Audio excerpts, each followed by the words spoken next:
Have you ever become so attached to someone that you forget who you were without them? Hello everyone, I am Anushka Rana and you are watching Be Wise podcast where every conversation leaves you a little wiser.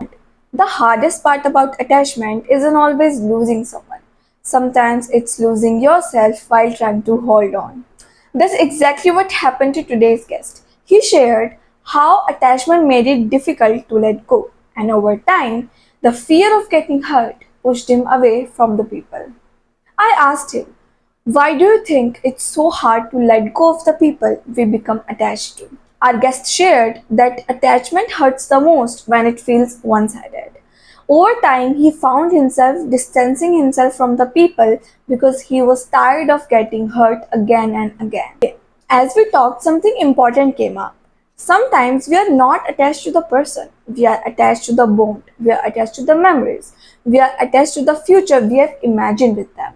And when these things disappear, our nervous system starts expecting more pain. That's when fear takes over. The guest admitted that being alone felt more safer than risking another loss. But together, we explored a different perspective.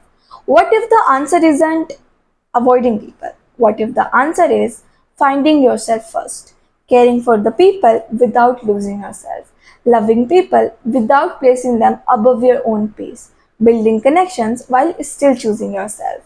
At last, I asked him one final question. If someone is struggling with attachment today, what's one thing you would want them to remember? His answer was simple but powerful. Choose the person who chooses you, but never lose yourself trying to keep the one who doesn't. The strongest relationship you will ever build is the one you have with yourself. Choosing yourself isn't about giving up on people, it's about finally coming home to yourself. If this conversation added value to your life, follow BY's podcast and share it with someone who needs to hear it.